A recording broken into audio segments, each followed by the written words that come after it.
പ്രാർത്ഥിക്കുന്ന എല്ലാ ദൈവമക്കളും എക്കാലത്തും ആഗ്രഹിക്കുന്ന ഒരു കാര്യമാണ് ദൈവം എന്നെ നന്മകളാൽ നിറയ്ക്കണം എന്നുള്ളത്. ഇന്ന് അങ്ങനെ ഒരു ആത്മീക സന്ദേശമാണ് നിങ്ങളോട് പറയാൻ പരിശുദ്ധാത്മാവ് എനിക്ക് നിയോഗം തന്നിരിക്കുന്നത്. 13-ാം സങ്കീർത്തനത്തിൻ്റെ 6-ാമത്തെ വാക്യം. ദാവീദാണ് ഈ സങ്കീർത്തനം ചമച്ചത്. ദാവീദ് തന്റെ ജീവിത അനുഭവത്തിൽ നിന്നുകൊണ്ട് പറയുകയാണ്, യഹോവ എനിക്ക് നന്മ ചെയ്തിരിക്കൊണ്ട് ഞാൻ അവന് പാട്ടുപാടും.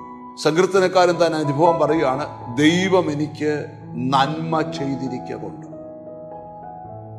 ആത്മീയഗോളത്ത് ഏറ്റവും അറിയപ്പെടുന്ന ഒരു പാട്ടുണ്ട്, സർവ നന്മകൾക്കും സർവദാനങ്ങൾക്കും ഉറവിടം ക്രിസ്തുവാണ്. വേദപുസ്തകത്തിന്റെ വെളിപ്പാട് തിരിച്ചറിഞ്ഞൊരു ഭക്തൻ എഴുതിയ പാട്ടാണ്, സർവ നന്മകളുടെയും ഉറവിടം ക്രിസ്തുവാണ്. സങ്കീർത്തന പുസ്തകത്തിലൊരു വാക്യമുണ്ട്, നിന്റെ യൗവനം കഴുകനെ പോലെ പുതുകി വരത്തക്കവണ്ണം അവൻ നിന്റെ വായ്ക്ക് നന്മ കൊണ്ട് തൃപ്തി വരുത്തും. ജീവിതത്തിന്റെ ശൂന്യതകളെ മാറ്റി ജീവിതം നന്മകൾ കൊണ്ട് നിറയ്ക്കുവാൻ സർവശക്തനായ ദൈവത്തിന് മാത്രമേ കഴിയൂ. എന്താണ് ഈ വചനത്തിന് മേലെ ആത്മീക സന്ദേശം? ആരുടെയൊക്കെയോ ജീവിതത്തിന്റെ വലിയ ശൂന്യതകൾ ഈ നാളുകളിൽ വഴിമാറിയിട്ട് ഒരു സ്വർഗീയ നന്മകൾ കൊണ്ട് നീ നിറയപ്പെടുന്ന കാലം തൊട്ടു മുമ്പിൽ തന്നെ അടുത്തു വരികയാണ്. വേദപുസ്തകത്തിൽ മറ്റൊരു വാക്യമുണ്ട്, ബാലസിംഹങ്ങൾ ഇരകിട്ടാതെ വിശന്നിരുന്നാലും യഹോവയെ അന്വേഷിക്കുന്നവർക്ക് ഒരു നന്മയ്ക്കും കുറവുണ്ടാകുകയില്ല. ഒരു ബാലസിംഹം കാട്ടിനകത്ത് ഇരകിട്ടാതെ വിശന്നിരിക്കാം, പക്ഷെ ദൈവത്തെ അന്വേഷിക്കുന്നവന് ഒരു നന്മയ്ക്കും കുറവുണ്ടാകത്തില്ല. ആരോടൊക്കെയോ ദൈവം സംസാരിക്കുക, നിന്റെ ജീവിതത്തിന്റെ ശൂന്യാവസ്ഥ, പരാജയത്തിന്റെ അവസ്ഥ മാറിയിട്ട് യഹോവ നിനക്ക് നന്മ ചെയ്യാൻ പോവുകയാണ്. മനസ്സുകൊണ്ട് കർത്താവേ എനിക്ക് നന്മ ചെയ്യണമേ. ബൈബിളിൽ വാക്യമുണ്ട്, നന്മയും കരുണയും നിന്റെ ആയുഷ്കാലം നിന്നെ പിന്തുടരും.